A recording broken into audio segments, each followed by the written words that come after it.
네, 여러분 안녕하세요. 만나서 반갑습니다. 오준서입니다. 오늘 면접분 네 번째 시간이고요. 지난 시간에 문제 이제 다 개념 설명 끝났고 이제 문제 풀어봐야죠. 네, 문제 풀어보도록 하겠습니다. 자, 문제 1번이에요. 주어진 공면에 대해서 P0에서의 접선의 방정식을 찾으시오 그랬어요. 접평면의 방정식을 찾으시오. 그럼 평면의 방정식을 구하려면 그 평면의 법선 벡터랑 지나는 점을 알아야 되는데 P0에서 라고 얘기를 했으니까 지나는 점은 아는 거죠. 그러니까 법선 벡터만 찾으면 되는 겁니다. 근데 이제 매개화된 공면으로 주어졌을 때 법선 벡터가 어떻게 나오는지를 얘기를 했었죠. 얘가 지금 r 코사인 세타 콤마 r 사인 세타 콤마 r 이렇게 표현이 되어 있는데요.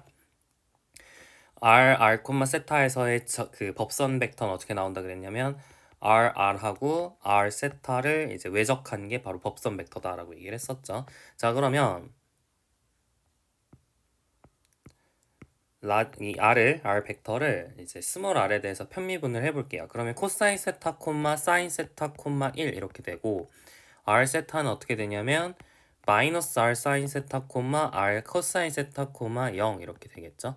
그러면 r하고 r 세타를 이제 외적을 하게 되면 자, 얘랑 곱하면 0이고요. 얘랑 곱하면 r 코사인 세타잖아요. 그죠? 그럼 마이너스 r 코사인 세타죠. 됐나요? 그 다음에 얘랑 곱하면 0이고요. 얘랑 곱하면 플러스 r 사인 세타니까 이제 마이너스 r 사인 세타 이렇게 되겠죠.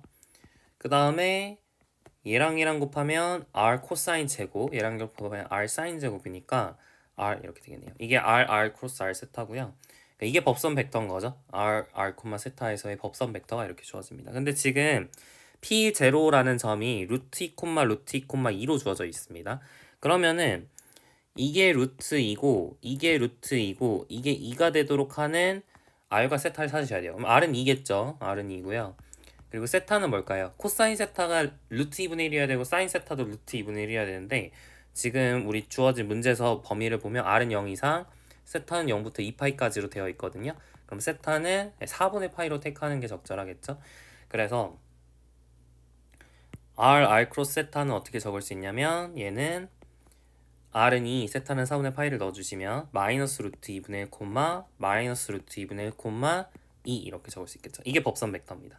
지나는 점은 얘고요. 법선 벡터가 얘예요. 그러면은 마이너스 루트 2분의 1x 마이너스 루트 2분의 1y 플러스 2z 적으신 다음에 루트 2, 루트 2, 2를 넣었을 때 식이 성립해야 되니까 루트 1을 넣으면 마이너스 1이고 루트 1을 넣으면 마이너스 1이고 여기다 2 넣으면 4니까 3이래 2가 나와야 되겠죠. 네. 그래서 이게 바로 우리가 구하고자 하는 접평면의 방정식이다라고 얘기를 할 수 있겠습니다.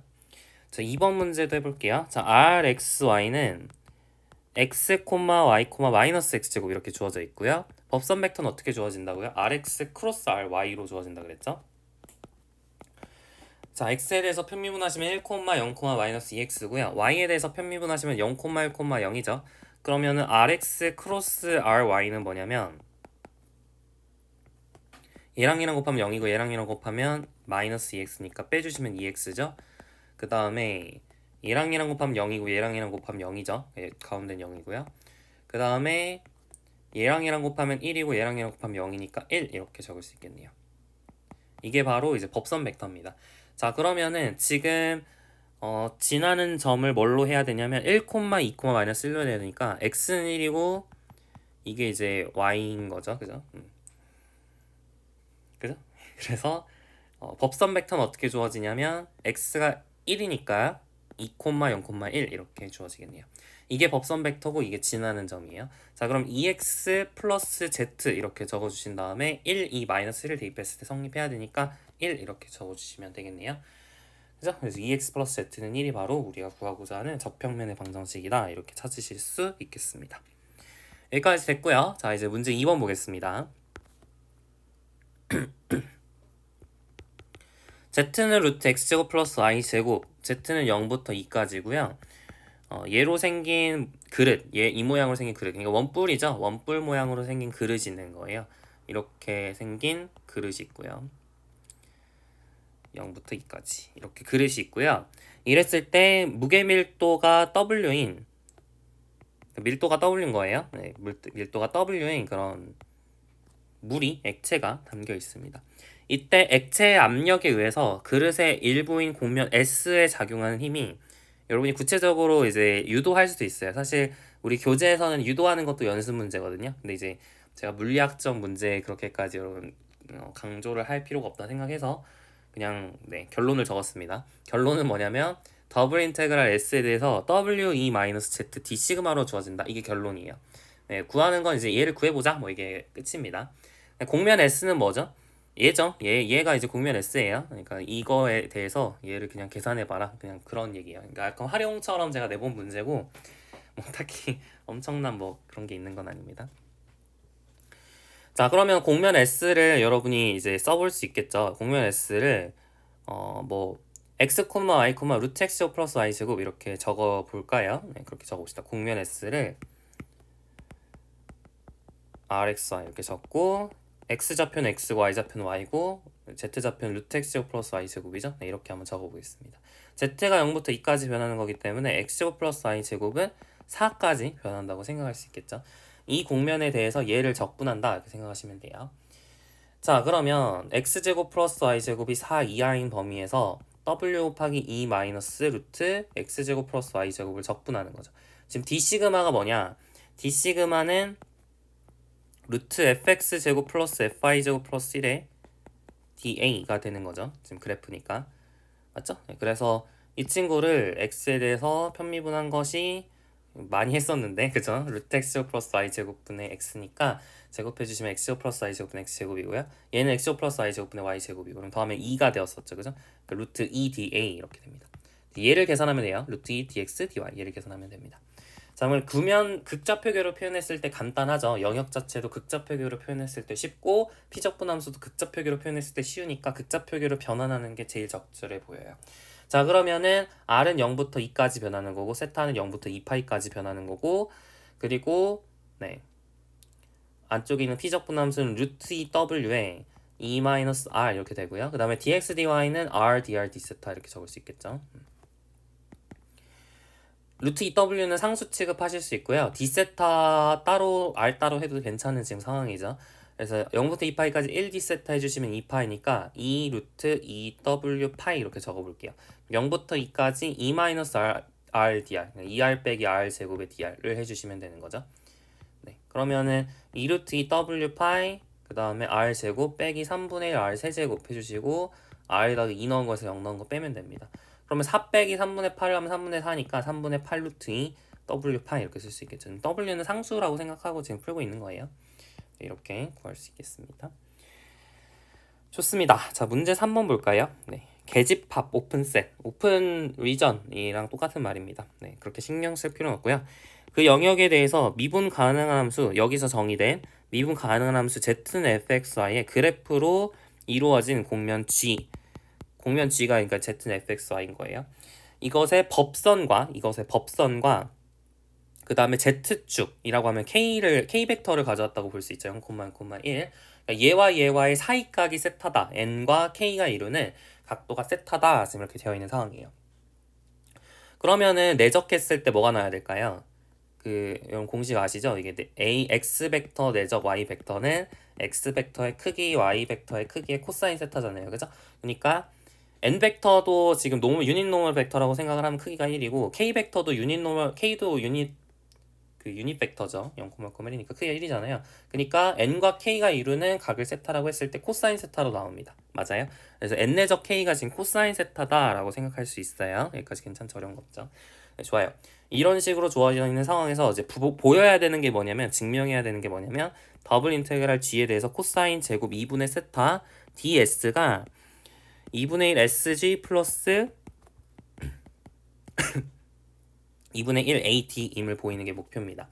자, 근데 지금 ds라는 게 뭐냐 이렇게 질문할 수 있는데요. ds가 지금 우리 문제에서 시컨트 세타 da라고 되어 있죠. 근데 이제 사실은 이게 d 시그마랑 똑같은 거예요. 얘가 d 시그마랑 똑같은 건데 어떤 우리 교재에서는 d 시그마라고 쓰고 있긴 한데요. 우리 교재에서는 d 시그마를 쓰는데 어떤 교재, 이제 많은 교재, 사실 대부분의 교재에서는 ds라는 표현을 많이 애용을 합니다. 네, 곡면의 넓이 뭐 이런 얘기를 할 때 ds라는 표현도 굉장히 많이 씁니다. 그래서 일단은 네 여기서 이제 네, DS라는 표현을 썼으니까 저도 그냥 DS라는 표현을 썼는데 D 시그마랑 똑같다고 그냥 이해를 하시면 돼요. 똑같은 겁니다. 그럼 이제 드는 질문은 왜 DS가 시컨트 세타의 DA지? 라고 이제 질문을 할 수 있어요. 왜 이게 성립하지? 라고 질문할 수 있는데 우리가 아는 게 뭐죠? D 시그마 다시 말하면 DS가 얘가 이제 루트 fx 제곱 더하기 fi 제곱 더하기 1의 DA다. 이건 알고 있죠? 이거는 우리가 알고 있습니다. DS라고 하는 게 얘로 계산할 수 있다. D 시그마가 얘로 계산할 수 있다. 라는 걸 알고 있죠. 자, 근데 이게 그러니까 왜 시컨트 세타인지가 이제 궁금해 할 수 있어요. 네, 실제로 궁금할 수 있는데 자, m 벡터라고 하는 친구가 뭘까요? 그죠? 얘가 이제 fx, fy, 1 이라고 하는 친구가 실제로 그러니까 다시 n 벡터를 제가 한번 구해볼게요. z는 fxy라고 되어 있을 때 n 벡터를 구해보겠습니다. 얘를 매개화하면 x, y, fxy 이렇게 매개화가 되니까 얘를 x에 대해서 편미분하면 1, 0, fx 얘를 y에 대해서 편미분하면 0, 1, fy라서 이 친구랑 이 친구를 외적을 하게 되면 마이너스 fx, 마이너스 fy, 1 이렇게 나오거든요. 그러니까 얘가 이제 유닛 노멀, 얘가 노멀 벡터예요. 이게 이 공면의 노멀 벡터입니다. 그러니까 유닛 노멀 벡터는 뭐예요? 루트 fx 제곱 플러스 fy 제곱 플러스 1분의 마이너스 fx, 마이너스 fy, 1 이게 바로 유닛 노멀 벡터인 거죠. 여기까지 괜찮죠? 물론 방향이 다를 수도 있어요. fx, fy, 마이너스 1을 여러분이 유닛 노멀 벡터로 택할 수도 있죠. 여러분 방향이 주어진 건 아니기 때문에 둘 중에 하나입니다. 얘로 쓰든지 아니면 얘로 쓰든지 둘 중에 하나예요. 그러니까 여튼 유닛 노멀 벡터는 이제 풀마 루트 fx 제곱 플러스 fy 제곱 플러스 1분의 마이너스 fx, 마이너스 fy, 1이다 이렇게 생각할 수 있습니다. 그럼 얘랑 0, 1이랑 내적하면 뭐가 될까요? 풀마 루트 fx 제곱 플러스 fy 제곱 플러스 1분의 1 이게 되겠죠? 이게 코사인 세타라는 거니까 결론적으로는 얘가 의미해주는 건 뭐냐면 시컨트 세타가 이제 풀마 루트 fx 제곱 플러스 fy 제곱 플러스 1이다 이걸 얘기해주는 거거든요. 그러니까 사실은 루트 fx 제곱 플러스 fy 제곱 플러스 1이라고 하는 친구를 이제 시컨트 세타든지 마이너스 시컨트 세타든지 그건 사실 결정이 안 되어 있는 상황이에요. 근데 우리 지금 뭐예요? 문제에서 시컨트 세타라고 되어 있으니까 이제 플러스로 해라 이 얘기죠. 그러니까 이게 실제로 있는 식이라는 겁니다. 뭔 얘기인지 아시죠? 그러니까 우리가 아는 거랑 일치하는 식이다 이렇게 생각하시면 돼요. 그러니까 결론적으로는 여러분 시컨트 세타 DA로 해도 전혀 문제가 없다는 거죠. 우리가 루트 fx 제곱 플러스 fy 제곱 플러스 DA라고 생각해도 되고 아니면 시컨트 세타 DA라 생각해도 되고 여튼 같은 얘기다 이렇게 이해하시면 됩니다. 이건 그냥 여담이었어요. 이제 어차피 교재 지금 문제에서 시컨트 세타 DA라고 주어져 있기 때문에 그냥 그대로 따라가도 되거든요. 근데 여튼 이게 DS가 D 시그마랑 같은 뜻이다 라는 거는 한번 정리를 해주실 필요는 있겠고요. 자, 그러면은 이제 해볼까요? 코사인 제곱 2분의 세타라고 하는 친구가 일단은 이거를 DS를 여러분이 시컨트 세타 DA로 바꾼다고 하면 적분하는 영역도 이제 뭐 잘 바뀌어야죠. 뭐 A라고 해볼까요? A는 좀 그런가? R이라고 해볼까요? 공면을 이제 여기는 x랑 y에 대한 범위를 적는 겁니다. 얘는 x, y에 대한 범위를 적는 거.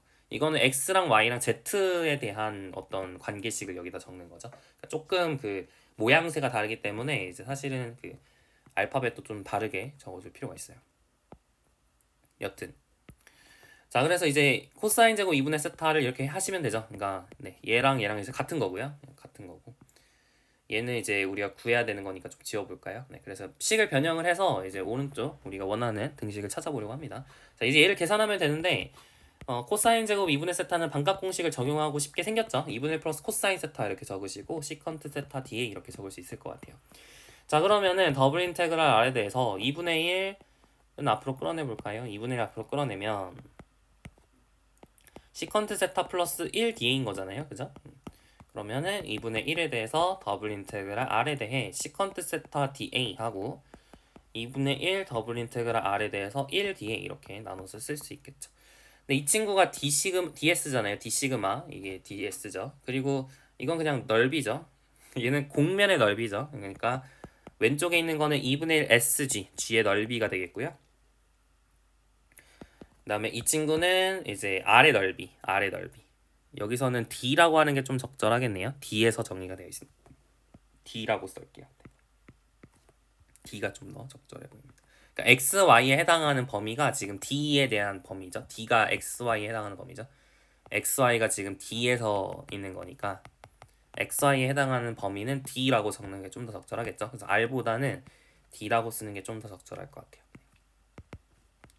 됐죠? 그래서 얘가 이제 ad라고 쓸 수 있는 거니까 네, 증명이 끝났습니다. 뭐 어려운 건 아니죠. 이게 뭐 어려운 건 아닌데 조금 이제 그냥 좀 길어서 네, 뭐랄까요, 질문이 길다 해야 되나? 길어가지고 좀 어려워 보이는데 뭐 어려운 건 아닙니다. 자, 문제 4번 볼게요. 문제 4번. 3차원 유클리드 공간 R3에 있는 곡면 S 세타 파이가 어떻게 정의가 되어 있냐면 2 플러스 사인 파이의 코사인 세타 코마 2 플러스 사인 파이의 사인 세타 코마 코사인 파이 이렇게 주어져 있습니다. 여러분 뭐 많이 이제 익숙해지셨을 수도 있는데 이게 이제 회전면이죠. 여기 코사인 세타 여기 사인 세타 보이고 이게 이렇게 보이니까 이거 누가 봐도 회전면이라고 생각해 볼 수 있을 것 같아요. 여튼 그건 한번 눈치를 좀 챌 필요는 있고요. 자, 그리고 이제 해야 되는 건 x 0,0에서의 접평면의 방정식을 구하시오 이렇게 되어 있습니다. 아까랑 비슷한 거죠. 그러니까 문제 1번하고 되게 비슷한 유형인데요. 접평면의 방정식을 구하려면 일단 지나는 점은 x 0,0인 거니까 구해볼까요? x 0,0 넣어주시면 파이에다 0 넣어주면 여기 2가 되겠죠. 이거 2고요. 그 다음에 여긴 0이고요. 그 다음에 코사인 파이는 1이죠. 2,1,1입니다. 그러니까 2,1,1 지나는 점 알고 그리고 저평면의 방정식을 구해야 되니까 이제 법선 벡터를 찾아야 돼요. 법선 벡터 어떻게 찾는다고요? x 세타랑 x 파이를 외적해서 찾는다 그랬죠. 자, 세타에 대해서 편미분해주면 2 플러스 사인 파이에 마이너스 사인 세타 이렇게 되겠고요. 2 플러스 사인 파이에 코사인 세타 이렇게 되겠죠. 그리고 얘는 0 이렇게 되겠고요. x 파이는 뭘까요? 2 마이너스 2 플러스 코사인 파이에 코사인 세타 콤마 2 플러스 코사인 파이에 사인 세타 콤마 마이너스 사인 파이 이렇게 정리가 되겠죠. 이게 아니죠? 미안해요. 이가 없어져야죠. 네, 이렇게 되겠습니다. 이 상태에서 여러분이 외적을 하셔도 괜찮긴 한데 우리가 해야 되는 건 어차피 0,0에서잖아요. 0,0에서니까 그냥 0,0에서 값을 대입한 다음에 외적을 할게요. 그게 좀 더 빠르겠죠? 네, 세타에다 0, 파이에다 0을 넣어주시면 이건 0이고요. 그 다음에 이 친구는 2인가요? 2가 될 것 같아요. 그 다음에 여기다가 0, 0 넣어주면 1이고 여기다 0 넣어주면 0이고 여기다 0 넣어주면 0이고 이거를 외적하는 거죠. 자, 그러면 얘 곱하기 얘 곱하기 하면 0이죠. 그래서 외적하면 x 세타 크로스 x 파이는 첫 번째 성분 0이고요. 그 다음 두 번째 성분 뭔가요? 얘 곱하기 얘 빼기 얘 곱하기 하면 또 0이네요. 그럼 마지막 얘 곱하기 얘 빼기 얘 곱하기 얘 하면은 마이너스 2죠. 이렇게 나옵니다. 그래서 이게 이제 법선 벡터입니다. 그래서 마이너스 2z는 뭐가 나올까요? 지나는 점이 지금 2,1이니까 마이너스 2 이렇게 나오겠죠. z에다 1 넣으면 마이너스 2가 나오니까요. 그래서 결국에는 이제 구하고자 하는 저평면의 방정식은 z는 1이다 이렇게 찾을 수가 있겠습니다. 여기까지 됐고요. 자, 그 다음 두 번째 이제 확인해야 되는 건 그 저평면과 저평면 z는 1이죠. z는 1과 곡면 x 세타 파이의 교선을 구하시오 되어 있어요. 그러니까 지금 x 세타 파이를 제가 복붙을 해보면 복사 붙여넣기 이게 붙여넣기를 했어요. 네, 좋아요. 얘랑 이 곡면하고 z는 1하고의 교선을 찾아라 그랬습니다. 교선을 찾는다는 건 얘네 둘이 동시에 성립하는 xyz를 찾아라 뭐 이런 거죠. 얘가 지금 1인 거니까 얘가 1인 거니까 파이가 얼마야 되는 거예요? 0이어야 되는 거죠. 그죠? 지금 세타가 0부터 2파이까지고 파이는 세타는 음의 무한대부터 무한대까지 파이도 음의 무한대부터 무한대까지라 되어 있긴 하네요. 근데 사실 어차피 지금 파이가 사인 파이고 코사인 파이고 뭐 이런 거니까 이게 몇 번 감아졌든 간에 여튼 뭐 교선을 구해라라고 하면 그러니까 제가 말하고 싶은 건 뭐냐면 파이가 0이 가리킨 파이를 0 대입했을 때 나오는 식이나 파이에다 2파이를 넣었을 때 나오는 식이나 똑같잖아요. 그죠? 그러니까 어차피 파이는 0을 했을 때 하는 식이나 파이는 2파이를 했을 때 하는 식이나 똑같으니까 뭐 이런 것들을 상관할 필요가 없이 얘만 생각해도 된다 뭐 이런 얘기입니다. 여튼 코사인 파이가 1이 되면 사인 파이는 무조건 0이 돼야죠. 그러니까 결국 z는 1과의 교선을 생각을 하면 z는 1이라는 게 이 곡면에서의 표현 방식을 활용을 하면 파이가 0이다 뭐 이렇게 해석을 할 수가 있으니까 교선은 어떻게 생기냐면 x 세타 콤마 제로 모양으로 생긴다는 거죠. 그러니까 사인 이 코사인 세타 콤마 이 사인 세타 콤마 1 이렇게 생긴다는 거죠. 그죠? 세타는 아무 실수나 다 가능한 거죠. 네, 세타 아무 실수나 가능하기 때문에 결국에는 이제 이게 바로 교선이다. 이게 바로 교선의 방정식이다. 이렇게 생각할 수 있고요. 아니면은 어떻게 쓸 수 있냐면 x제곱하고 y제곱 더했더니 4가 돼야 되고 그죠? 그리고 z좌표 1이어야 되니까 이런 식으로 쓰셔도 괜찮습니다. 네, 이렇게 써도 되고요. 이렇게 써도 되고요. 둘 중에 하나로 적어주시면 되겠습니다. 자, 문제 5번 볼게요. R을 실수 전체 집합이라고 할 때 x는 이제 R2에서 R3로 가는 함수인데요. 어떻게 정의가 되어 있냐면 xuv가 u-3분의 u 세제곱 플러스 u v제곱 그 다음에 v 빼기 3분의 v 세제곱 플러스 u제곱 v 그 다음에 u제곱 마이너스 v제곱 이렇게 주어져 있습니다. 공면이죠. 자, 우리가 해야 되는 건 첫 번째 x1, 1에서의 법선 벡터를 구하세요 그랬어요. 계속 이제 뭔가 패턴이 반복되긴 하는데 법선 벡터를 찾으려면 이제 xu랑 xv를 외적을 하셔야 된다 그랬죠. 네, 그럼 xu를 구해볼까요? 1 빼기 u제곱 플러스 v제곱 이렇게 되고요. 1 빼기 다시 u에 대해서 지금 편미분을 하는 거니까 2uv 이렇게 되나요? 2uv 되고요. 그 다음에 여기는 2u 이렇게 되겠네요. v에 대해서 편미분을 하시면 v제곱 이렇게 되나요? 아니죠. 2uv죠. 네, 2uv 그리고 1 빼기 v제곱 그 다음에 마이너스 2v 이렇게 되겠네요. 그러면 우리가 이제 해야 되는 건 xu 크로스 xv를 구하는 건데 어차피 1,1에서 우리가 법선 벡터를 찾는 거니까 우리가 굳이 이거를 다 계산하지 말고 xu 1,1이랑 xv 1,1을 매적하면 되는 거겠죠. 그죠? 그래서 u에다가 1, v에다가 1을 넣어주시면 1,2,2 나오고요. 얘는요 2,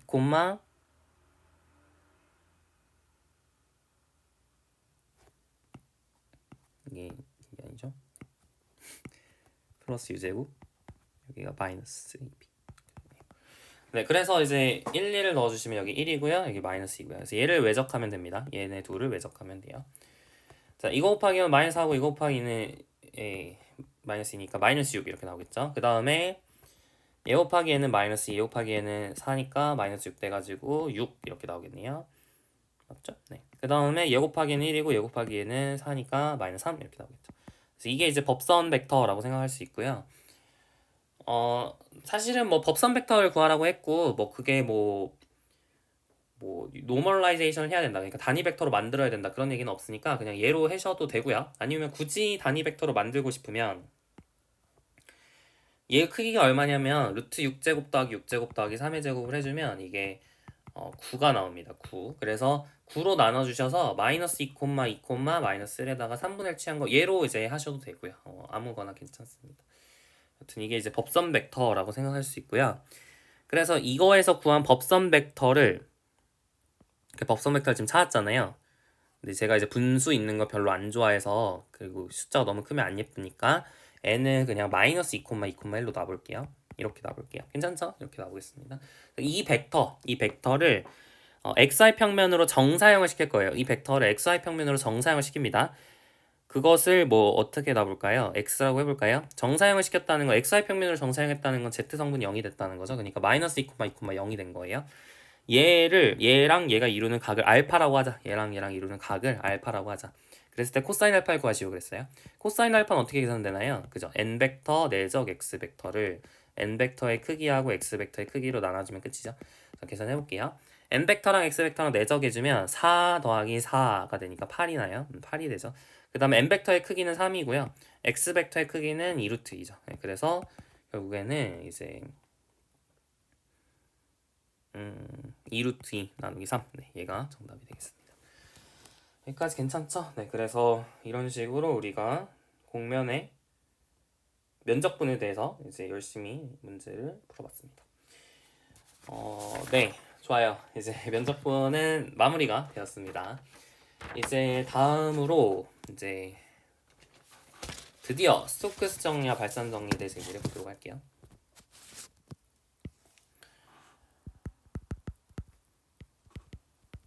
스토크스 정리, 발산 정리는 그 그린 정리랑 되게 유사하다고 생각하시면 돼요.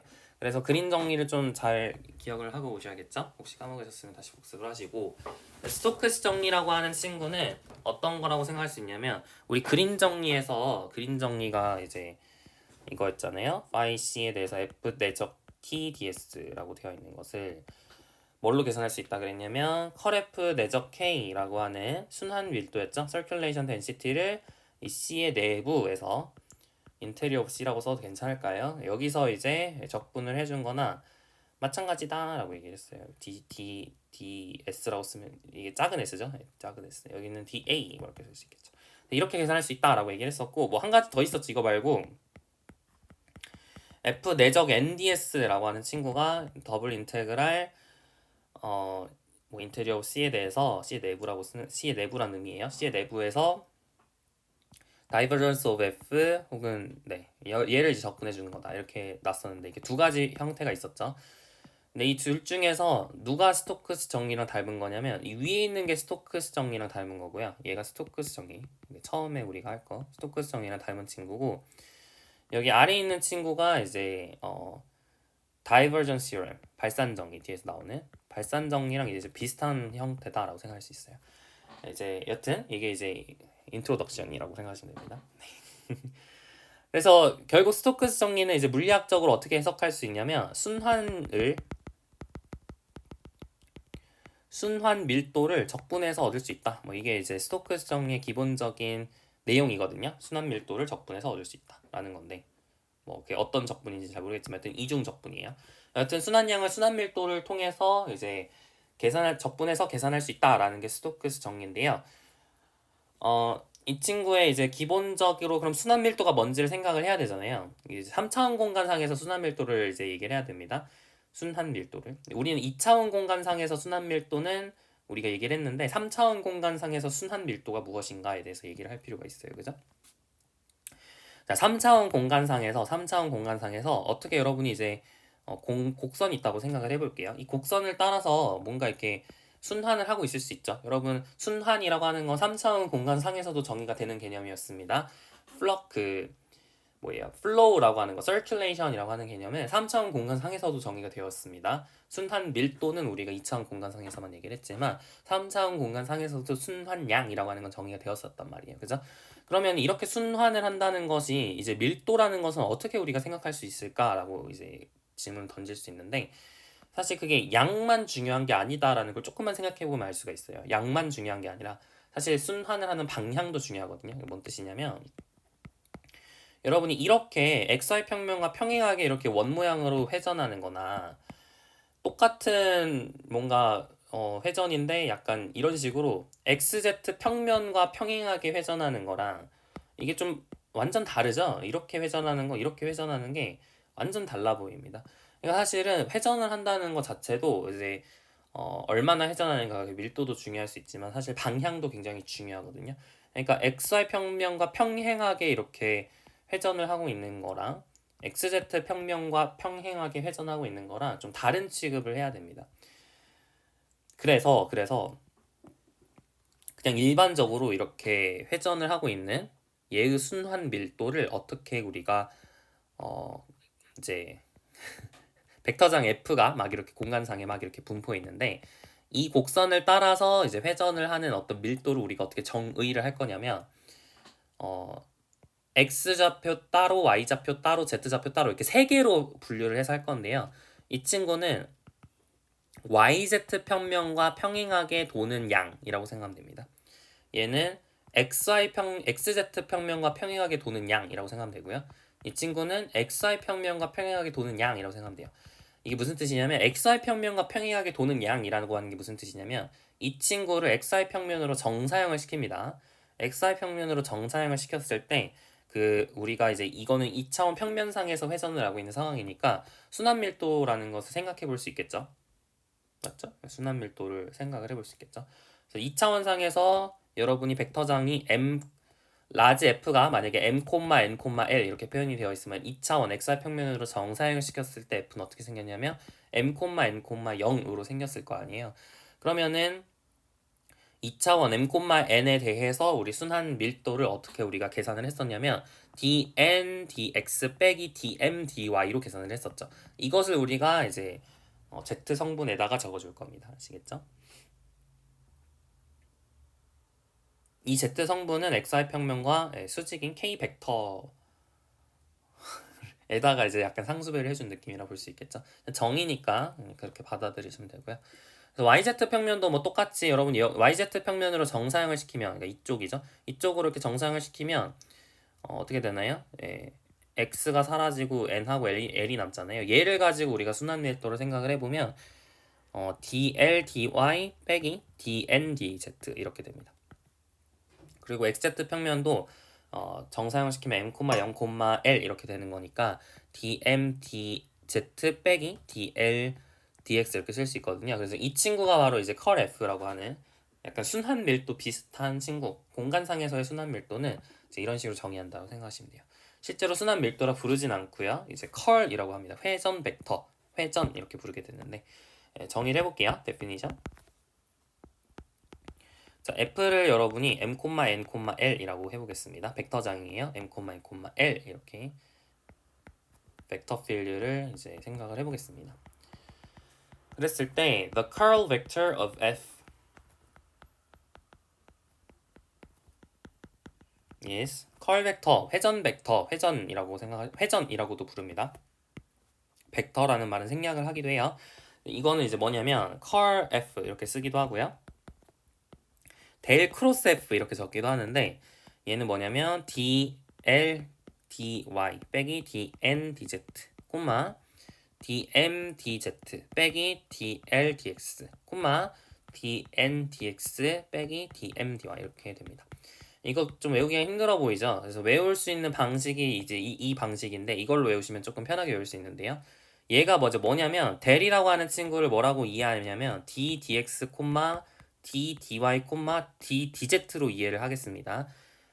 델이라고 하는 친구를 d dx d dy d dz로 이해를 하겠습니다. 왜 그렇게 하는 게 좋냐면 이제 그레디언트 f라고 하는 친구가 이제 뭐죠? 여러분 f가 스칼라 함수를 했을 때 df dx, df dy, df dz였죠. 그레디언트 오브 스칼라 fx, yz라는 스칼라 함수가.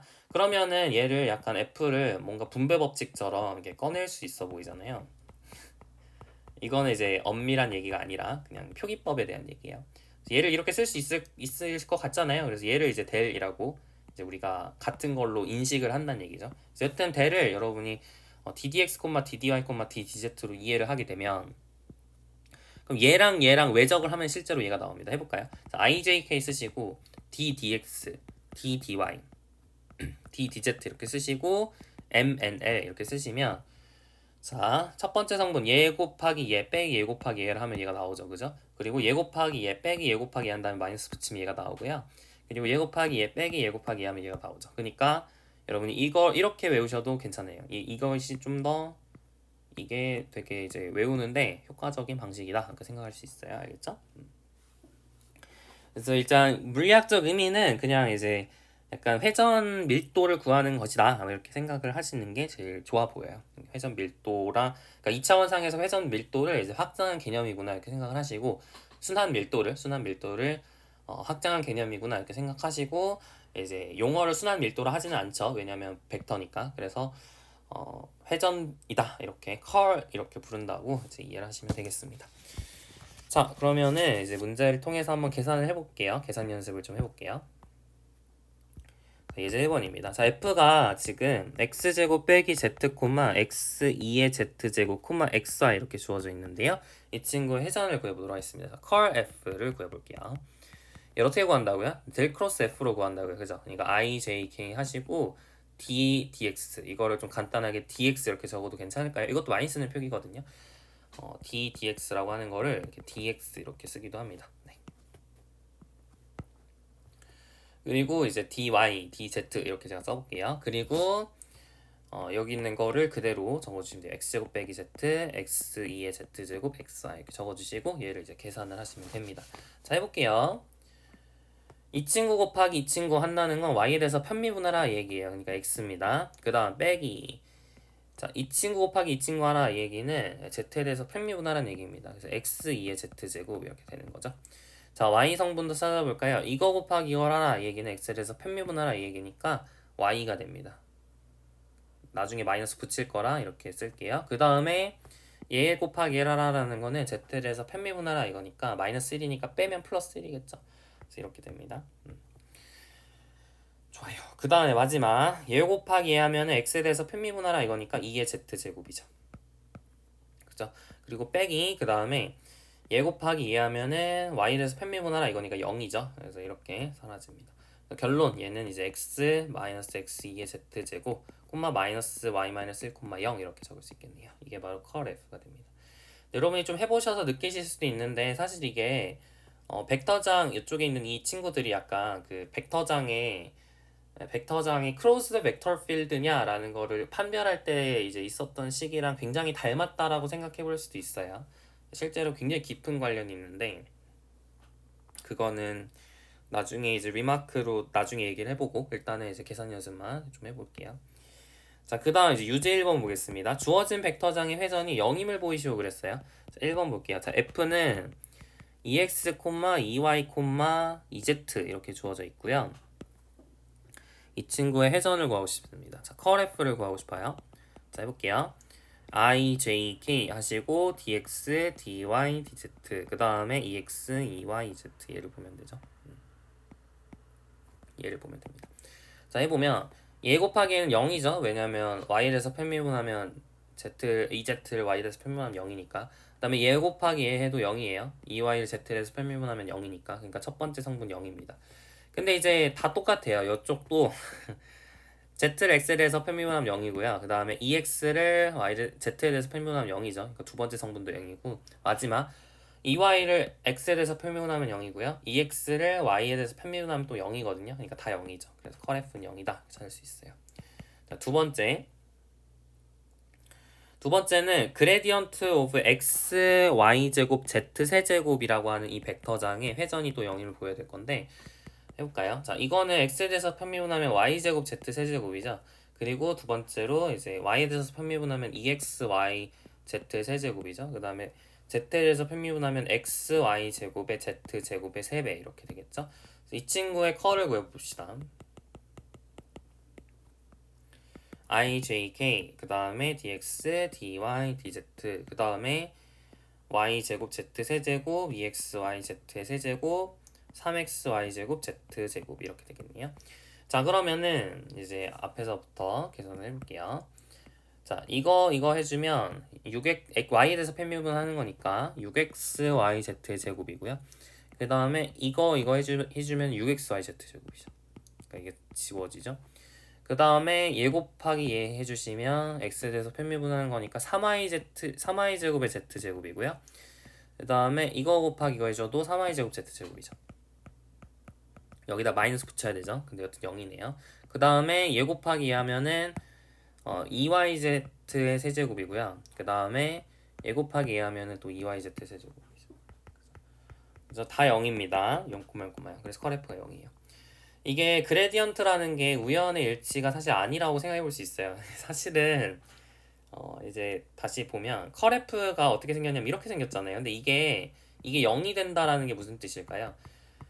m, n, l이 있었을 때 얘를 y에 대해서 편미분한 게 얘를 z에 대해서 편미분한 거랑 같다는 얘기고 이게 0이라는 거는 그리고 이게 0이라는 거는 얘를 z에 대해서 편미분한 게 얘를 x에 대해서 편미분한 거랑 같다는 얘기고 그 다음에 얘가 0이라는 뜻은 얘를 x에 대해서 편미분한 게 얘를 y에 대해서 편미분한 거랑 똑같다는 얘기죠. 그게 크로스 벡터 필드의 정의 아니었나요? 그죠? 그러니까 컬 F가 0이 된다는 게 동치가 뭐냐면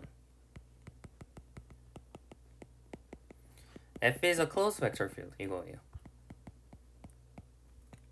맞죠? F가 닫힌 벡터장이다. 닫힌 벡터장의 정의가 이거였죠. 자, 근데 F가 크로스 벡터 필드라는 것은 F가 만약에 F에서 포텐셜 펑션 다시 말하면 컨저베티브 벡터 필드면은 F는 크로스 벡터 필드였죠. 역도 이제 어느 특별한 케이스에 대해서는 성립을 했습니다. 예를 들어 그 정의된 정의역이 simply connected region이었으면은 그러면은 이제 역도 성립을 했었죠. 그래서 필요 충분 조건이 되었었는데 실제로 그렇죠. 지금 라지 F가 이렇게 잠재한 포텐셜 펑션이 존재한다. 이게 지금 그레디언트 벡터 필드라는 얘기잖아요. 포텐셜 펑션이 존재하니까 F는 컨설베티브 벡터 필드죠. 따라서 컬 F가 0이 된 상황입니다. 괜찮나요? 그래서 F가 크로스 벡터 필드란 것의 동치가 이제 컬 F가 0이다 이렇게 이해를 해볼 수 있어요. 괜찮나요? 괜찮죠? 이 친구도 실제로 컨설베이티브 벡터 필드입니다. EX, EZ는 누구를 그레디언트 취한 거라고 볼 수 있을까요? 그렇죠. X제곱 더하기 Y제곱 더하기 Z제곱을 그레디언트 취한 거라고 볼 수 있겠죠. 그래서 네, 실제로 이제 굉장히 우리가 앞에서 배웠던 벡터장의 기본적인 그 성질들하고 깊은 연관이 있는 게 커레프라고 하는 개념입니다. 네, 여기까지 이제 이해를 하셨을 거라 생각을 하고요. 이제 그럼 본격적으로 이제 스토크스 정리를 스테이트를 해보도록 할 텐데요. 스토크스 정리를 이제 본격적으로 이제 서술을 할 건데,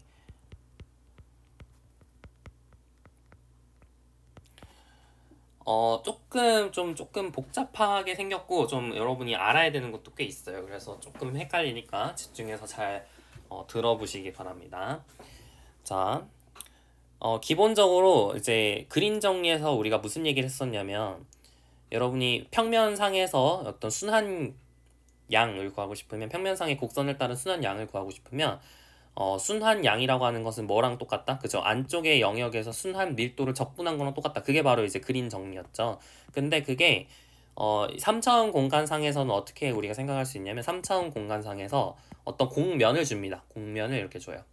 공면 S를 줘요. 그러면은 이 공면의 경계를 따라서 적분을 하는 것이, 공면의 경계를 따라 적분하는 순한 양이 있겠죠. 그 순한 양이 공면의 내부, 공면이죠. 공면을 따라서 순한 밀도, 다시 말하면 여기서는 회전 벡터죠. 회전 벡터를 공면을 따라서 적분한 거랑 같아요.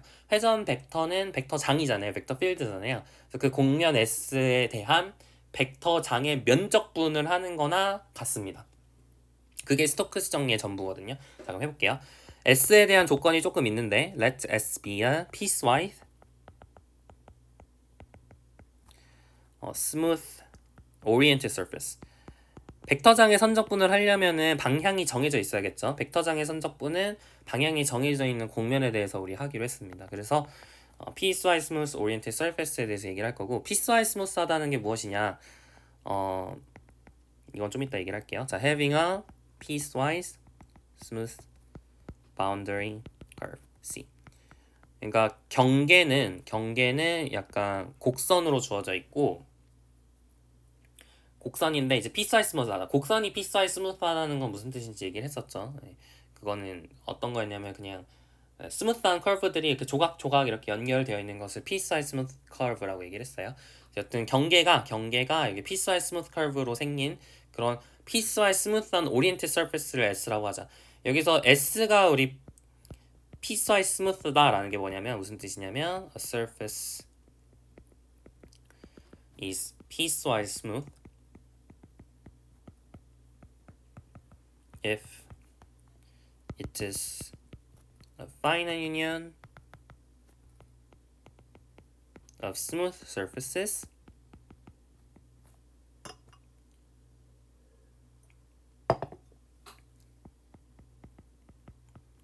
joining along smooth curves.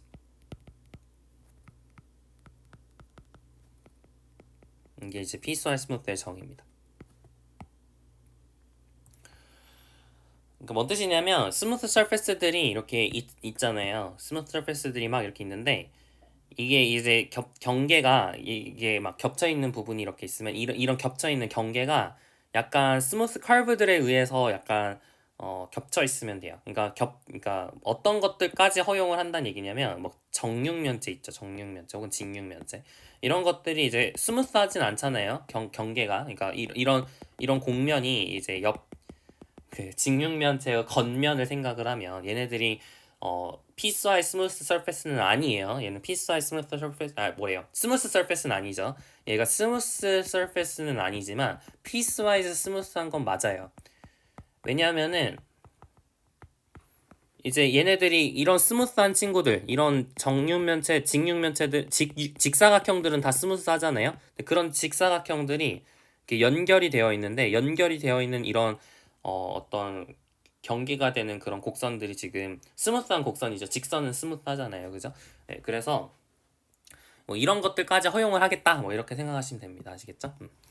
뭐 그렇게 어려운 얘기는 아니고, 그냥 이제 상상할 수 있는 대부분의 경우에 대해서는 이제 스토크스 정리를 적용할 수 있나 보구나, 뭐 그 정도로 이제 이해를 하시면 됩니다.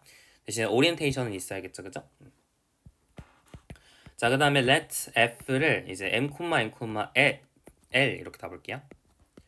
얘를 vector field whose component functions are C1 functions. 이게 뭔 뜻이냐면 각 그 성분 함수들 m, n, l이라고 하는 성분 함수들이 이제 C1이어야 된다는 뜻이고, C1이라는 건 1급 벡터장, 1급 함수라는 뜻이죠. 그러니까 도함수가 미분 가능하고요. 그리고 그 도함수들, 편도함수들이 여러 개 있죠. 편도함수들이 전부 다 연속이어야 된다, 그 뜻이에요. 그 C1 펑션인데 걔네들이 어디서 정의가 되어 있어야 되냐면 open region containing S, S라는 공면을 포함하는 영역에서, 열린 영역에서 정의가 되어 있어야 됩니다. 그러니까 어려운 얘기는 아니고 그냥 이것도 F도 그냥 S에서 정의가 되어 있어야 된다, 뭐 그런 얘기예요. 그러니까 굉장히 기본적인 조건들이라고 생각하시면 됩니다. 자, 그랬을 때 이제 스토크스 정리가 의미하는 게 뭐냐? 스토크스 정리가 얘기하는 건 뭐냐면 이 경계를 따라서 선적분하는 것이, 이게 순환이죠. 이게 circulation인데 얘가 순환 밀도랑 똑같다. 커레프라고 하는 회전이라고 하는 회전 벡터를 면적분한 거랑 같다. 이게 바로 이제 스토크스 정리입니다. 네, 이게 그린 정리의 이제 한 버전의 일반화라고 생각할 수 있고요. 네. 여기서 굉장히 좀 조심하셔야 되는 게, 자, 이 친구도 방향이 중요하죠. 이 친구도 방향이 중요합니다. 만약 C를 어떻게 매개를 했느냐에 따라서 부호가 다르죠. 그죠? 그리고 오른쪽에 있는 이 친구도 방향이 중요하죠. 얘는 곡선 C의 매개와 방향이 중요한 거고요. 이 친구도 곡면 S의 매개와 방향이 중요한 건데, 결국에는 이 n의 방향이 중요한 거죠. 곡면 S의 방향이 n의 방향이니까 n의 방향이 중요한 거, 얘는 곡선 C의 매개와 방향이 중요한 거예요. 그러면은 내가 이 매개와 방향하고 이 매개와 방향이 어떻게 이제 잡는지가 중요하다는 얘기예요. 이것을 우리가 서술을 할 때는 C의 매개와 방향하고 n의 방향이 이제 어떻게 우리가 잡아야 되는지가 중요합니다.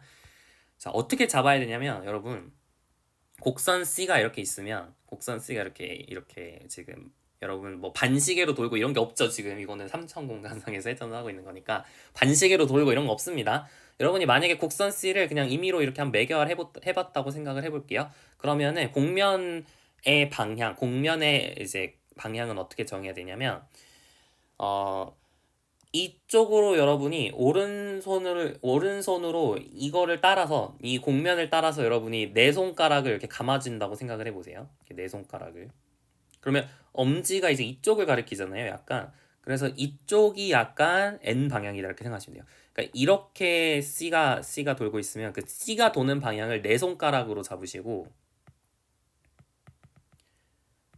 그 다음에 N은 thumb의 방향이 되도록 여러분이 이제 C의 매개와 방향, N의 방향을 결정해 주면 됩니다. 그래서 혹시 C의 방향이 결정이 되어 있으면 이 상황에 맞게 N을 결정해 주면 되는 거고, 혹시 N이 정해져 있으면 이 상황에 맞게 C를 결정해 주면 되는 거예요. 괜찮죠? 그러니까 C의 방향하고 N의 방향이 되게 중요합니다. 어떻게 잡는지를 정확하게 아셔야 돼요. 자, 근데 사실 제가 이렇게 설명을 하긴 했는데 이게 불분명할 때도 있거든요. 이게 이렇게 내가 지금은 뭔가 맞는 것 같아, 이렇게 생각할 수 있는데, 이게 사실 엄밀하진 않죠. 항상 C가 뭐 이렇게 깔끔하게 이렇게 생기지 않고 막 굉장히 복잡하게 막 이렇게 C가 돌고 있으면, 그죠? 막 이렇게 돌 수도 있잖아요. 이렇게 돌고 있으면은 도대체 내 엄지손가락은 어떻게 돼야 되는 거지? 이게 되게 헷갈린단 말이에요. 그죠? 그런 상황에서는 이제 어떻게 하는 게 적절하냐면, 좀 단순화해서 볼게요. 곡면 S가 이렇게 있고, 그 다음에 경계가 이게 C입니다. 이게 C죠. 곡면의 경계. 이 친구가 C입니다. 이제 원래는 어떻게 하는 게 약간 정석적이냐면, 여러분이 가는 방향이 있어요. 가는 이제 만약 곡선 C가 막 이렇게 가고 있었다고 생각을 해볼게요. 곡선 C가 이렇게 가고 있었다고 생각을 해볼게요. 그랬을 때 곡면 S의 방향을 어떻게 정해주는 게 이제 굉장히 정확한 설명이냐면, 여러분이 이렇게 걸어가고 있다고 생각해보세요. 이렇게 걸어가고 있어요. 여러분이 이렇게 룰루랄라 이렇게 걸어가고 있어요. 그죠? 곡선을 따라서 이렇게 걸어가고 있습니다. 그러면은 여러분이 사실은 어떻게 걸어갈 수도 있냐면 이렇게 아래로 이렇게 걸어갈 수도 있는 거고, 그죠? 그죠? 이게 사실 모르는 거잖아요. 이렇게, 그죠? 이렇게 걸어갈 수도 있는 거고, 이렇게 걸어갈 수도 있는 거죠. 그죠? 이게 어떻게 되는지 몰라요. 나는 초록색으로 돼야 되는지, 보라색으로 돼야 되는지, 이제 그게 궁금한 건데, 초록색과 보라색 중에 누가 맞는 친구냐면, 가는 방향의 왼쪽에 노란색이 있어야 돼요. 다시 말하면 가는 방향의 왼쪽에 곡면이 있어야 됩니다. 보라색으로 갔을 때 가는 방향의 왼쪽에 곡면 S가 있게 되죠. 초록색으로 이렇게 가게 되면 가는 방향의 오른쪽에 S가 있게 되거든요. 이걸 뒤집어서 보는 거니까. 그래서 가는 방향의 왼쪽에 S가 오도록 여러분이 향을 정해주면 돼요. 다시. 그러니까 여러분이 만약 이렇게 걸어가고 있었어요. 여러분이 이렇게 걸어가고 있었어요. 막 이렇게 걸어가고 있었어요. 그랬더니 만약에 곡면 S가 이쪽에 있다라고 하면 여러분이 서 있는 방향이, 즉 여러분의 머리로 이렇게 올라가는 부분, 즉 지면을 뚫고 나오는 방향, 그죠? 지면을 뚫고 나오는 방향이 바로 법선 벡터입니다. 곡면 S의 방향이라 생각하면 되고요. 만약에 여러분이 이렇게 걸어가고 있었는데 오른쪽에 곡면 S가 있어요. 그러면은 곡면 S의 방향은 어떻게 정해주는 게 맞냐면 지면을 뚫는 방향으로, 지면을 뚫는 방향. 뚫는다는 게 뭔지 아시죠? 이렇게 들어간다고요. 뚫는 방향으로 여러분이 곡면 S의 방향을 정해주시면 돼요. 아시겠나요? 그게 좀 더 정확한 설명이에요. 자, 그러면은 예시로 이런 경우를 한번 생각해 볼까요? 만약에 곡면이 이렇게 평면상에서 이런 식으로 정해져 있다 합시다. 구멍이 뚫려 있어요. 자, 그러면은 여러분이 이제 만약에 곡면 S의 방향이 이렇게 뚫고 나오는 방향으로 여러분이 정해줬다고 생각을 해볼게요. 지면을 뚫고 나오는 방향. 뚫고 나온다는 게 뭔 뜻인지 아시죠? 이제 물리 시간 이런 거 좀 그려보지 않으셨나요? 그러니까 뚫고 나온다는 게 어떻게 얘기를 해야 되지? 그러니까 이렇게 지면을 뚫고 나온다. 지면을 뚫고 나온다. 그러니까 이제 여러분이 모니터를 보고 있으면 여러분의 이제 눈이 있으면 모니터에서 눈으로 이렇게 가는 방향. 아, 이런 것까지 해야 돼요. 자, 여튼 이게 이제 지면 뚫고 나오는 방향인데 뚫고 나오는 방향으로 이제 곡면 S의 향이 정해져 있다고 합시다. 그러면 거꾸로 지금은 이제 곡선 C가 결정돼 있으면 곡면 S의 향을 정했잖아요. 이번에는 곡면 S의 향이 이렇게 정해져 있으면 곡선 C를 어떻게 정해야 되는지를 볼게요. 자, 그러니까 경계에서의 향을 어떻게 정해야 되냐. 자, 볼게요. 여러분이 이동을 할 때 이쪽으로 이동할 수도 있고 이쪽으로 이동할 수도 있는 거죠. 둘 중에 하나인데, 근데 여러분이 이동할 때 왼쪽 방향에 이 곡면이 있어야 돼요. 그러니까 여기가 꽃받치면 여기가 이렇게 꽃받치면 이렇게 꽃받치면 여러분이 가는 방향에 왼쪽에 꽃밭이 이렇게 있어야 된다는 얘기예요. 이해가요? 좋아요. 그래서 가는 방향에 왼쪽에 꽃밭이 있으려면 이쪽으로 가야겠죠. 이쪽으로 가야 가는 방향에 왼쪽에 꽃밭이 있겠죠. 맞아요? 그러니까 이쪽에서는 일로 이제 향을 정해줘야 된다 이 얘기입니다. 괜찮죠? 자, 그런데 안쪽 이거는 또 어떻게 향을 정해줘야 될까요? 가는 방향에 왼쪽에 꽃밭이 있으려면 이쪽으로 이제 여러분이 향을 정해줘야겠죠. 그러니까 사실 바깥쪽은 반시계인데 안쪽은 시계예요. 이렇게 정해주는 게 올바른 매개화입니다. 그래서 이것도 사실 그림 정리해서 여러분 연습 문제 좀 풀다가 그 연습 문제 풀어 보셨으면 이제 바깥은 반시계로고 안쪽은 또 시계로 하는 게 적절했었다는 것을 약간 그 임플라이 하면서 얘기했던 부분이 있었습니다. 근데 여튼 이렇게 하는 게 올바르다라는 거예요. 괜찮으세요? 네. 그러니까 결론, 곡면 S의 향이 주어지면 곡선 C의 향을 결정할 수 있어야 되고요. 곡선 C의 향이 결정되면 곡면 S의 향을 결정할 수 있어야 돼요. 이게 서로 상관이 없는 게 아니라 상관이 있는 겁니다. 이게 둘 다 따로따로 노는 게 아니라 서로 상관이 있어요. 그래서 곡선 C, 그러면 이제 방향을 어떻게 정해주는 것이냐? 곡선 C의 방향을 따라서 이동을 하면 그것의 왼쪽에 곡면 S가 있도록 여러분이 경계를 정해주셔야 돼요. 아시겠죠? 그게 이제 C의 방향과 N의 방향을 결정하는 방법입니다. 됐나요? 굉장히 강조해서 얘기를 했는데 여튼 방향에 대해서는 이 정도로 얘기를 할게요. 그럼 이제 다 이해를 한 거예요. 그래서 그렇게 방향을 정해주면 이제 이게 같은 값이 나오는구나 라는 얘기가 되겠습니다. 죄송해요. 좋아요. 자, 그러면은 이제 한마디만 좀 더 하고 다음 시간에 조금 더 이어서 설명을 할게요. 한마디만 더 하고 싶은 게 뭐냐면 이제 혹시 의문이 들까봐 이게 곡면 S라고 했는데 곡면 S의 경계가 이제 이거라고 했잖아요. 이게 경계라고 했는데 사실 우리가 경계라는 용어를 배웠거든요. 경계라는 용어가 뭐였냐면 어떤 점이 바운더리 포인트다라고 하는 게 무슨 뜻이었냐면 어떤 점이 그러니까 영역 R이 있고